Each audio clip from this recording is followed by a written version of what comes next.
Mechanic TV, आपका अपना pocket उस्ताद। तो चलिए मैकेनिक भाइयों, स्टार्ट करते हैं हमारा आज का सेशन जो कि है ऑल्टरनेटर टेस्टिंग के ऊपर। और जैसा कि ऑल्टरनेटर कार का बहुत ही इंपॉर्टेंट पार्ट होता है, तो उसकी टेस्टिंग के बारे में, उसे सीरीज कैसे टेस्ट किया जाता है, वो सब बताएंगे हमारे साथ हमारे एक्सपर्ट ट्रेडर, जिनका नाम है शेट्टी सर।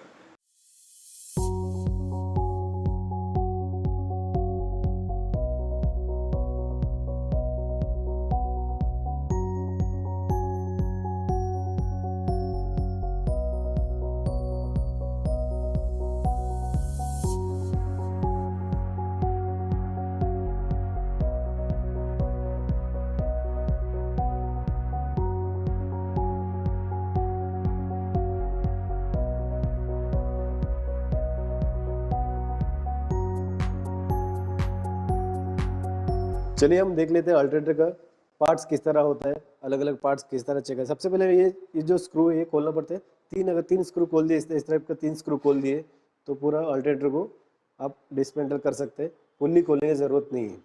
जैसे कि आप यहाँ पर देख रहे हैं, अल्टरनेटर को खोल दिया हमने, इसको अलग कर दिए। तो यहाँ पर जो कंपोनेंट है हम लोग इसके बारे में बताएंगे। Shaft nut, pulley, fan, bearing plate, rotor, slip ring, ending में स्मॉल बेरिंग। और दूसरा पार्ट है यहाँ पर, ये जो है स्टेटर कॉइल है और इसके अंदर रेक्टिफायर होता है और ये रेगुलेटर और कार्बन किट इस तरह इसके अंदर अटैच रहता है। मगर इसको निकालने के लिए आपको इसको सोल्डर का इस्तेमाल करना पड़ेगा। सोल्डरिंग आयरन का गर्म करके इसको रेक्टिफायर से अलग करना पड़ेगा। सबसे पहले हम देखें रेक्टिफायर, या फिर इसको लोकल में बोलेंगे इसको डायोड किट, गैरेज में इसको बोलेंगे डायोड किट। डायोड किट इसका नाम है। इसके अलग अलग डायोड्स लगा हुआ है, आप देख सकते हैं यहाँ पर अलग अलग डायोड्स लगा हुआ है। तो इस तरह रेक्टिफायर होता है। इसका काम क्या है? अल्टरनेटर एसी को डीसी में कन्वर्ट करता है। अल्टरनेटर में इसको लगा इसलिए रहता है कि एसी करंट को डीसी करंट में कन्वर्ट करने के लिए इसका इस्तेमाल किया जाता है। ये रेगुलेटर है। रेगुलेटर जो है करंट को कंट्रोल करने के लिए यहाँ पर यूज़ किया है।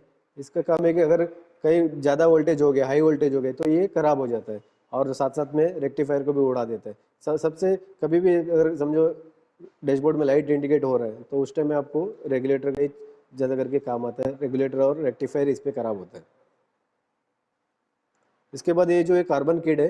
कार्बन किट में अलग अलग 2 कार्बन ब्रश लगा होता है जो है स्लिप रिंग में अटैच रहता है।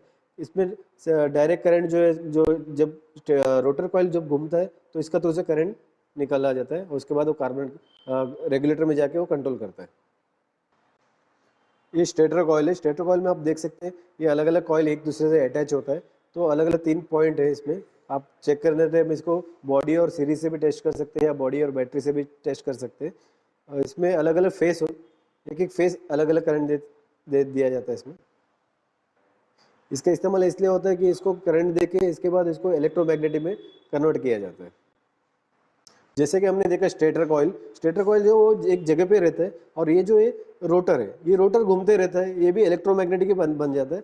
ये इलेक्ट्रोमैग्नेटिक बन के ये अल्टरनेटर को रिचार्ज करने का काम करता है। जैसे कि हम देखें, जैसे कि मैग्नेट फील्ड के अंदर अगर मैग्नेट को आगे पीछे करते हैं तो वोल्टेज जनरेट होता है। उसी प्रिंसिपल पे अल्टरनेटर काम करता है। चलिए हम अभी स्टेटर कॉइल चेक करते हैं। स्टेटर कॉइल चेक करके हमने इस्तेमाल किया है कि सीरीज लैम्प का इस्तेमाल किया है। सीरीज से हम टेस्ट करके देखेंगे स्टेटर कॉइल को किस तरह चेक किया जाता है। जैसे कि अगर टेस्ट करें, सबसे पहले बॉडी टू बॉडी चेक करना है। इसका बॉडी में नेगेटिव मिल रहा है कि नहीं, क्योंकि बॉडी टू पॉजिटिव में कभी भी शॉर्ट नहीं बताना। जैसे पॉजिटिव है ये कॉइल का पॉइंट से और ये नेगेटिव जो बॉडी है इसका, तो एक वायर आपको बॉडी में रखना है। जैसे कि ये वायर, एक वायर को बॉडी में रखना है और अपोजिट वायर से चेक करते जाना है पॉइंट में। कहीं भी आपको शॉर्ट नहीं दिखना चाहिए, बल्ब नहीं जलना चाहिए। अगर बल्ब जल गया तो पूरा स्टेटर कॉइल आपका शॉर्ट रहेगा। आप इस तरह चेक कर सकते हैं, एक दूसरे टच कर सकते हैं। और इसके बाद आपको कई कॉइल भी ब्रेक हो सकते हैं, तो कॉइल टू कॉइल चेक करना है। सबसे पहले बॉडी टू कॉइल चेक करना है, ठीक है। बॉडी टू कॉइल चेक करना है और उसके बाद कॉइल टू कॉइल चेक करने में एक दूसरे को कनेक्ट करना है। जैसे कि एक कॉइल से दूसरा कॉइल से तीसरा कॉइल और तीसरे से पहला कॉइल, तो एक दूसरे कनेक्ट करके आपको चेक करना है। तो इसमें क्या होता है, कभी भी कॉइल शॉर्ट बताएगा नहीं, मगर ब्रेक कभी है कि नहीं, आपका कॉइल में ब्रेक है कि नहीं वो चेक करना पड़ेगा। जैसे कि आप अभी देखेंगे सीरीज में किस तरह टेस्ट होता है। इसके अलावा हम लोग मल्टीमीटर का भी इस्तेमाल कर सकते हैं। मल्टीमीटर में क्या चेक है, इसका कंटिन्यूटी चेक कर सकते हैं, वायर कहीं ब्रेक है कि नहीं चेक कर सकते हैं। कॉइल टू कॉइल आप चेक कर सकते हैं जैसा कि यहाँ पर शो हो रहा है, मल्टीमीटर शो हो रहा है, तो आपको एक चेक कंटिन्यूटी कॉइल का कंटिन्यूटी चेक कर सकते हैं स्टेटर कॉइल की, एक दूसरे कनेक्ट करना है। रोटर में चेक करने में आपको बॉडी टू बॉडी रखना पड़ता है। पहले बॉडी टू बॉडी चेक कीजिए आपका सीरीज सही है कि नहीं, बॉडी टू बॉडी चेक करने चेक कीजिए कि सीरीज सही है कि नहीं, सीरीज बल्ब सही है। उसके बाद आप बॉडी में रखना है और बॉडी टोटल ये बेयरिंग सब में आपका नेगेटिव में टच रहेगा, बॉडी में टच रहेगा। ठीक है, उसके बाद आपको कॉइल में चेक करना है, एक एक स्लिप रिंग में चेक करते जाना है आपका रोटर खराब है कि नहीं चेक करना है।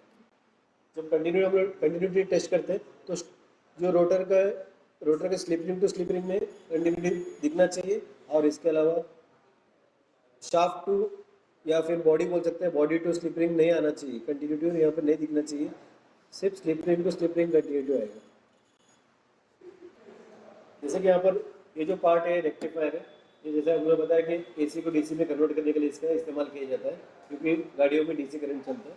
तो जैसे इसका रेक्टिफायर का हम लोग टेस्टिंग करने के लिए मल्टीमीटर का इस्तेमाल कर सकते हैं, कंटिन्यूटी चेक कर सकते हैं। जैसे पॉजिटिव और नेगेटिव प्रॉब्लम जैसे टच कर दिया हम लोगों ने, तो यहाँ पर आपको एक रीडिंग बताएगा।